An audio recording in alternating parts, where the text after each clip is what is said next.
And welcome back, everybody, to another exciting episode of the TV show. My name's Jay Black, joined as always by the wonderful Rhea Hughes and the adequate Angelo Cataldi.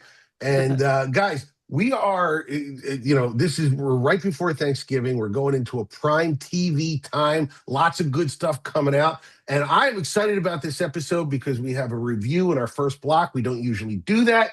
But I wanted to start, Angelo, by talking about our old friend, David Zaslav, and he's going to be out at Warner Brothers soon because they're selling it to the highest bidder. That's in the books coming up.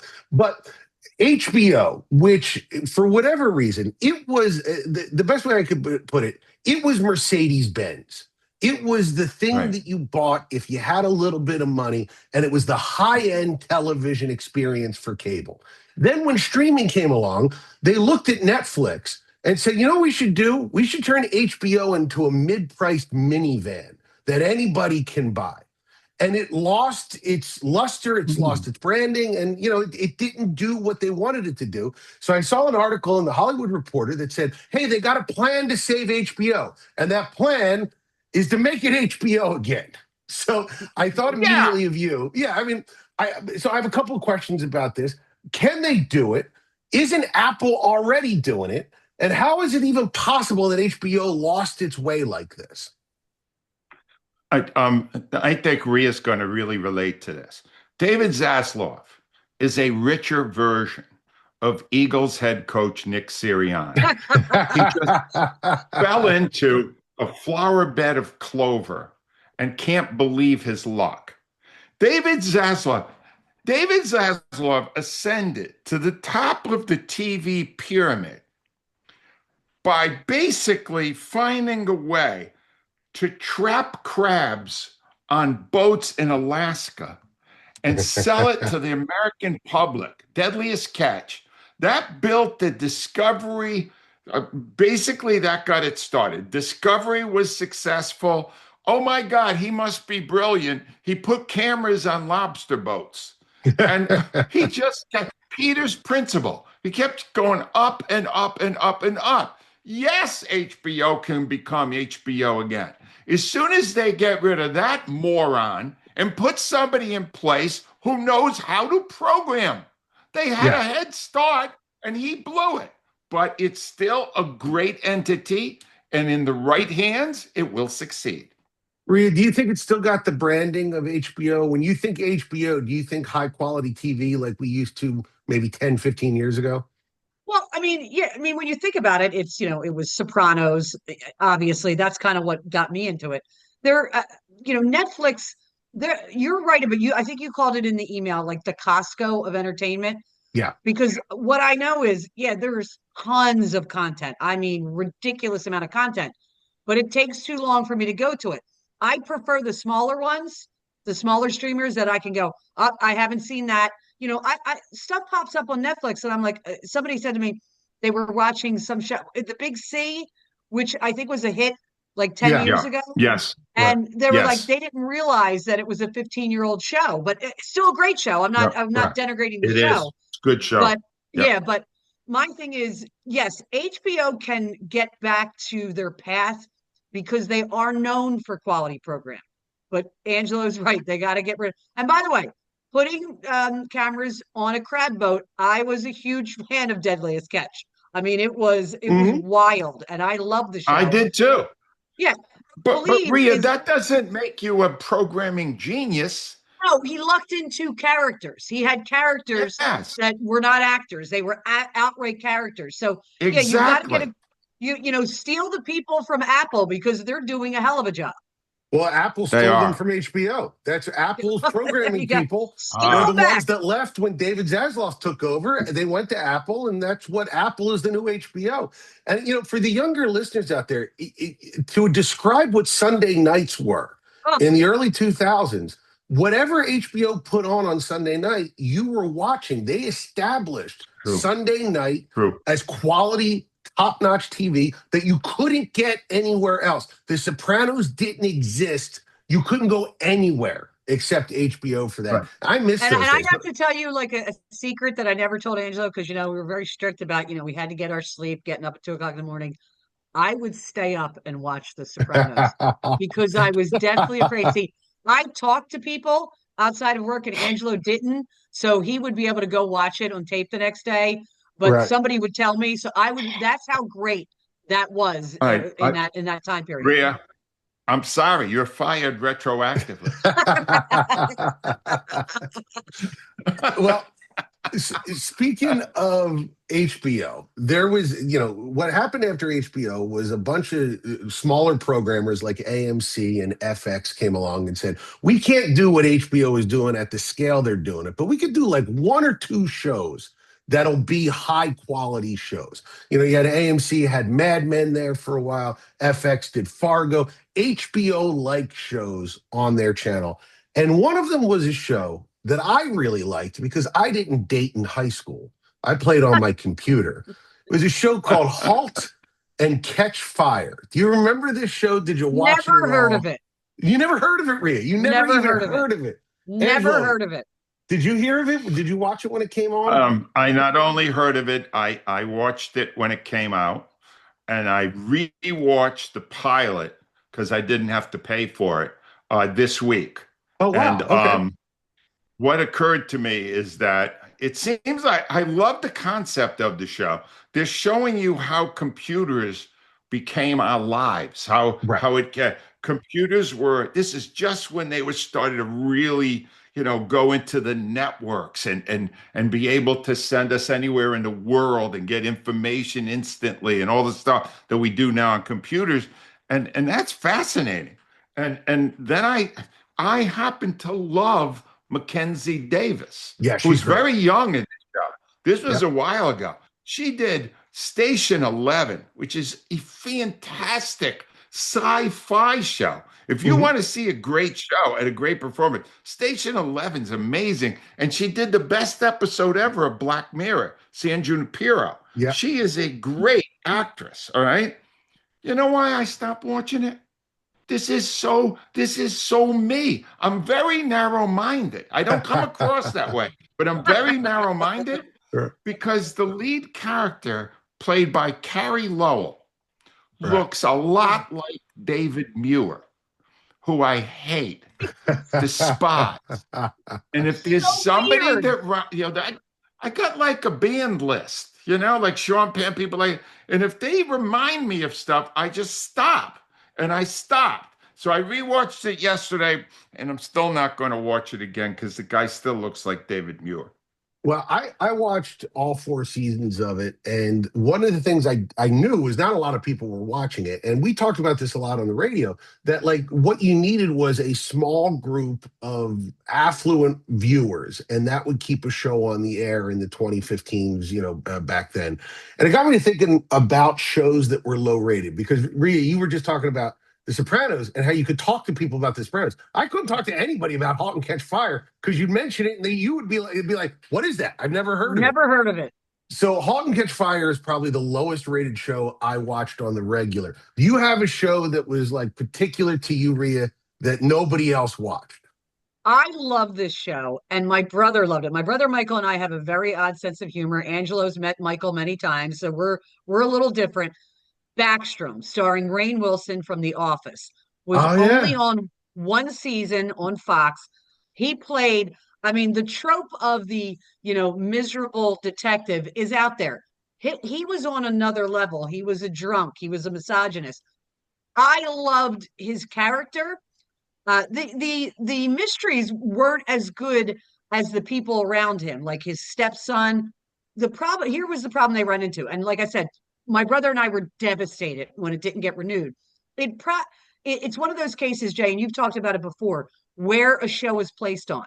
It was on Thursday on Fox. It basically had no chance because you had all the Shonda shows, over, she's ABC, right? Right. She was at the time, she was ABC. Yep. Yeah. And, the show's on NBC. So it really, and I believe it dropped mid-season. Here's the thing is, the premiere did great. We were hooked from the premiere. But remember the guy in House? He was real miserable in House. Right. Rainn Wilson's character was so miserable. He got way more interesting 3 episodes in, and you really began to like him.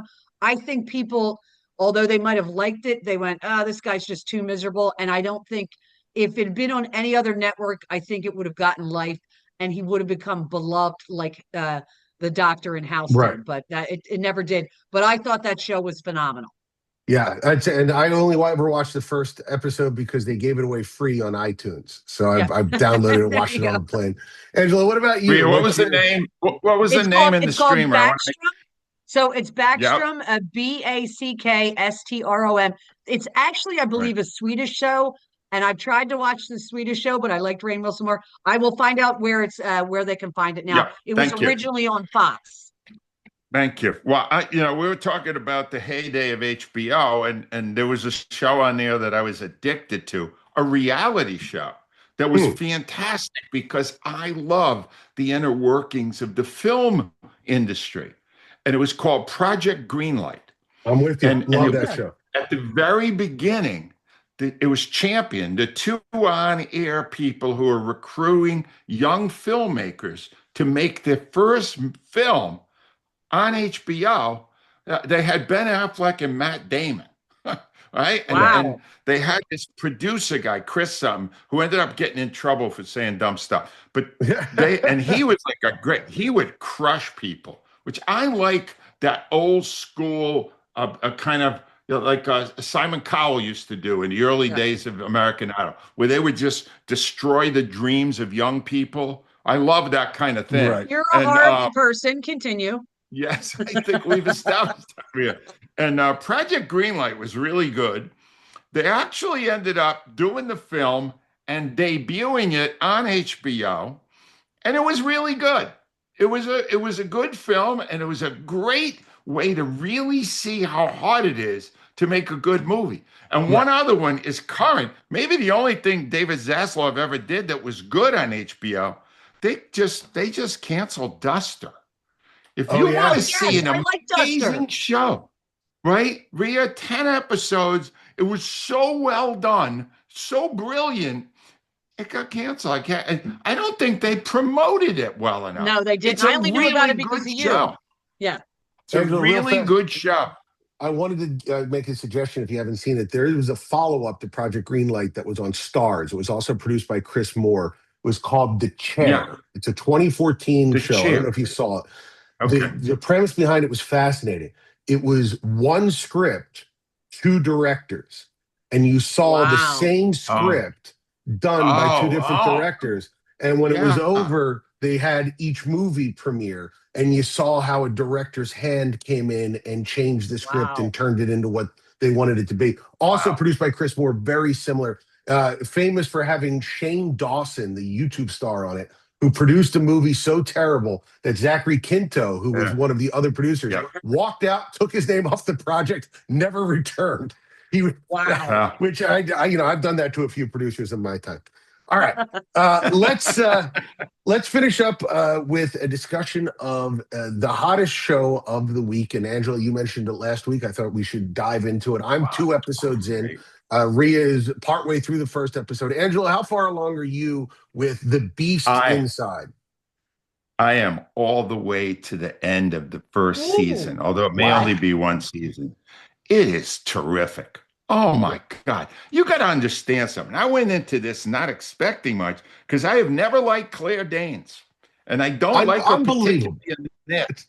She's always crying. She's got this weird face when she cries. It's like very off-putting, but the truth is that this is here's why it's so great, because the plot is tight and highly understandable. You don't lose track of anything. They're not trying to throw too many elements at you.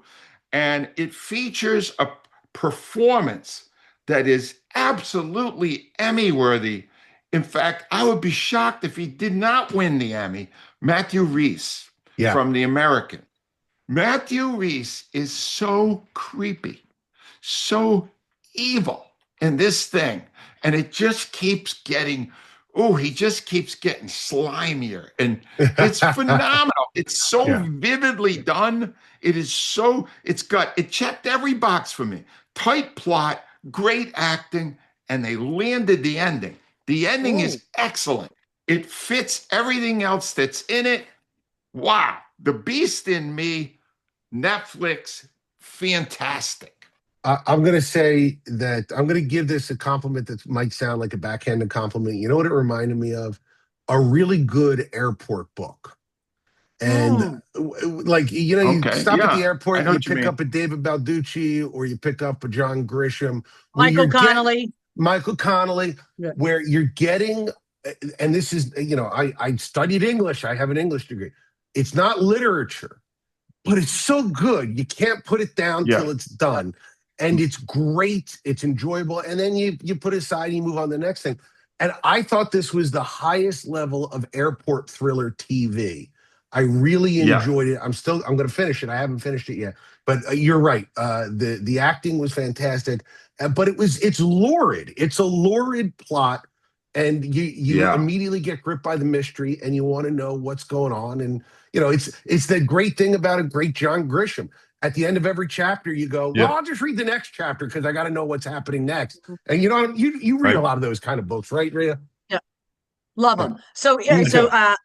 I've only gotten to see about half of the first episode because you guys let me know that we were going to talk about it. I had flipped over it a couple times. I'm like, this is not my kind of genre. Although I am a Claire Danes fan, and Jay, I think I'm with you. I go back to her early stuff. I loved her, Yeah. and I love the first like 2 seasons of Homeland. I think she's a really good actress. So I'm watching it just to let you know, like it's clear she's dealing with a tragedy very early on. You get Yep. that sense, that son and the house that she lives in. But here's the funny thing is the dogs start barking, the neighbor, it's something to do with her neighbor, and Mm-hmm. the dogs start going nuts. And I literally had to take my phone and watch the next 15 minutes on Netflix outside because Cheney does not care for when dogs bark on TV. What I'm fascinated by is um her character. You see that that she's behind on her bills because of the tragedy in her life. She's a writer. She Right. hasn't been able to write and she's stuck. And I think she figures out like early on, like, I'm gonna write about this guy. Right. And that Oh, so it I got that wait feeling a just minute. from what How'd you figure? You're like my wife. You figure stuff out so fast. well, because That was not revealed. That was she's not sitting revealed there in the at her first 25 computer. minutes. No, she's sitting there at the computer. They're flashing up to The Sick Yeah. Puppy, which was the bestseller she wrote, and that she's desperately trying to come up with ideas. And the Right. minute I see the dogs hit and she calls the cops, on them, I go, okay, I know where this is going. You don't set that up that you're unable to write Son of a without gun. so listen, as Right. Jay says, I read when I'm not watching TV or sports. I'm a voracious reader. So, but Yeah. it was because of you guys, I would not have watched this, but I am very intrigued by it.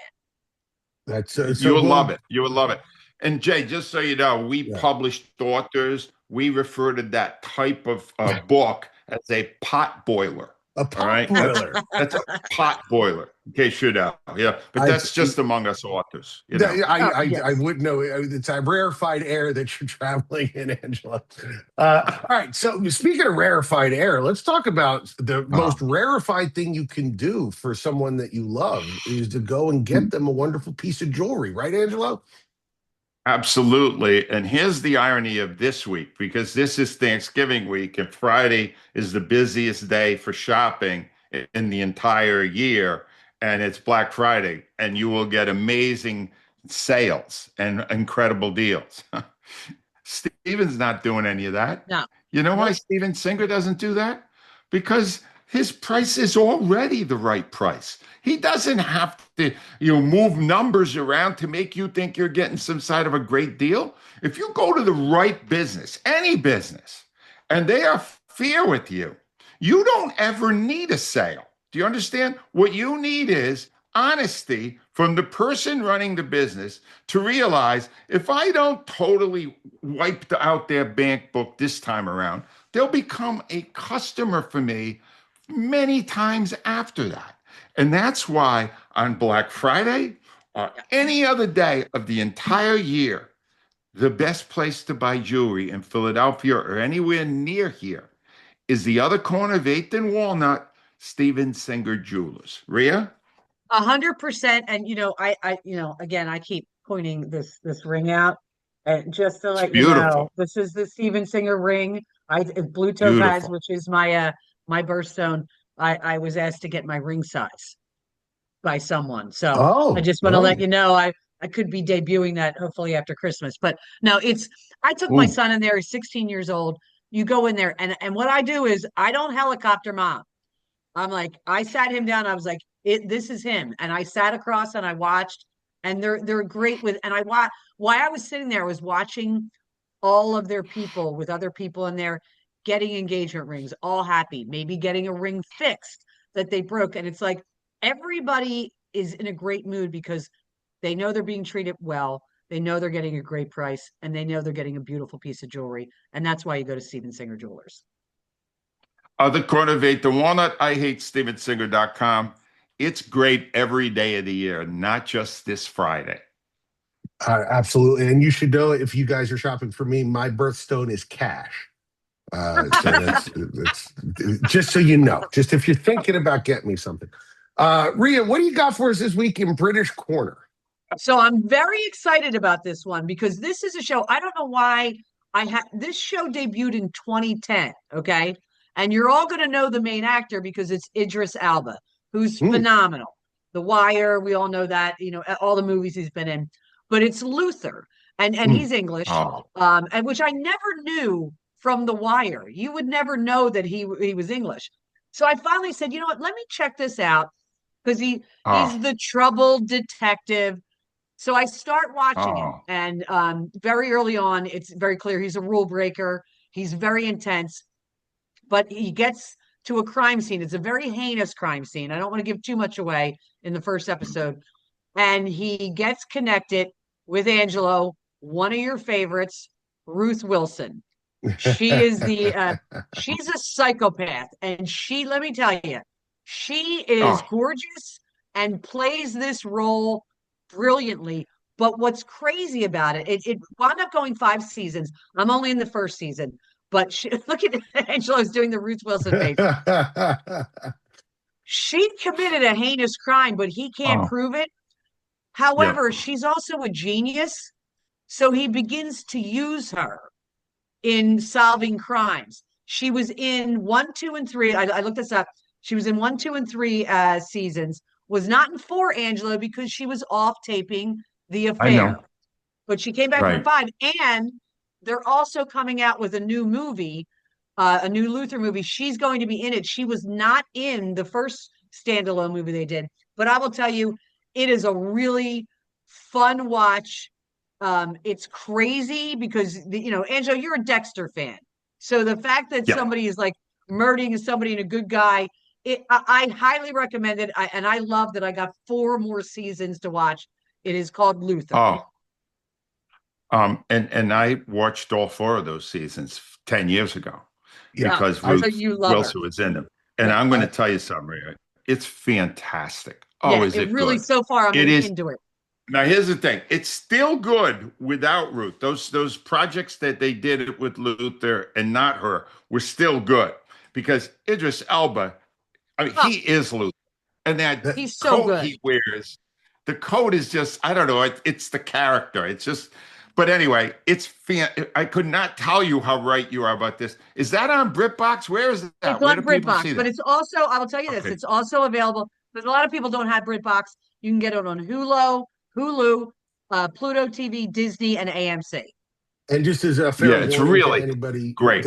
I watched it with my wife when it first came out, and she made involuntary noises every time Idris Elba did something, and it was just disconcerting. Not like gross, just like ooh, He's a good-looking man. He's No, I do that with Ruth Wilson throughout it. Yeah, I just run. Yes. A little grosser when you do it, though, Angela.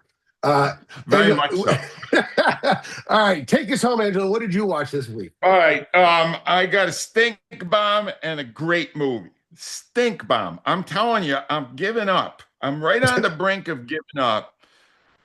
Come on, Vince Gilligan, what are you doing to me? Breaking Bad, Better Call Saul, phenomenal, Pluribus, stinker. It's awful. Really? It's Everybody loves it. really, it's bad. They don't love it. They're all wrong. Every one of them. Rhea, your namesake, Rhea Seehorn, great actress. Better Call Saul, phenomenal. Her role in this is to be miserable every minute of every show. What? Okay. No, it wears out. It's why I, every once in a while, pour on the charm. Just so people know I'm just not Mr. Negative. It stinks. I can't tell you how bad it is. When is the charm happening? We're waiting for it. Saturday morning about 8:30. Anyway, but I did see something great. It is available right now on demand, and I was dying to see it, and I cranked out $20. That's how much I wanted to see it. Wow. It's called Roofman. Roofman, starring Channing Tatum and Kirsten Dunst, and it's a true story. Yeah. Some guy, a criminal, broke out of prison. Wow. And ended up living for half a year in a Toys R Us. This is 20 years ago. There aren't even Toys R Us. He lived in it. And it shows you the story of how he was able to get away with this. Totally true story, understand? Wow. And along the way, he ends up having a romance with the character, Kirsten Dunst. Their chemistry is fantastic in it. This is the best work I've ever seen from Channing Tatum, because he's everything in it. He's charismatic. You see that all the time. Yeah. He's goofy. He's sad. He's romantic. He's brilliant in it. No one would ever give an Academy Award for a comedy, because it's a comedy. Yeah. But he's amazing in it. It's good in every way. And I can't tell you how much we both enjoyed it. My wife said, "Finally, you found a good movie for us to watch." I said, "Yeah, I had to pay $20. But it's called Roofman. It'll be streaming in a couple of weeks. You can wait. But I'm telling you, want to see a great film? Roofman is a terrific film. And you know what? Yep. Big stinker thumbs down to Paramount Pictures for fumbling this movie, because it just came out of theaters. They had a great comedy. I still believe you can market a great comedy and people would go watch it. It made $22 million in theaters. It's a big bomb, but I blame Paramount, not the movie. Absolutely, 100%. All right, if you want, let me go through all the things we mentioned, as many as I can remember here. Halt and Catch Fire is available on AMC Plus and through Apple if you want to go through Prime. Rhea, where's Backstrom? Backstrom is available on Fandango, Amazon, and Apple. All right. Project Greenlight and Duster are both available on HBO Max. The Beast in Me is available on Netflix. Luther is on BritBox, Hulu, Disney, and all those things. And Roofman is on demand if you want to see that. And if you really want to torture yourself, watch Pluribus on Apple Plus. It stinks. And that man is in the rarefied air of published author Angelo Cataldi. You can get his book Loud. After you buy a Steven Singer jewelry, go and buy his book Loud on Amazon, Audible, or at angelocatali.com. It's great stocking stuffer. That lady right over there is the great Rhea Hughes, who you can watch every single day on the WIP YouTube streaming show, or you can check out her awesome pics and videos at Rhea Hughes WIP. No, Rhea Hughes 94 WIP. I last week I looked at it. I didn't memorize it. Rhea Hughes 94 WIP on Instagram. Always so great. And guys, next week I'm going to tease next week. It's the TV event of the year next week, and we're going to discuss it. So stay tuned, tell a friend, and we'll see you next week. Happy Thanksgiving. Happy Thanksgiving.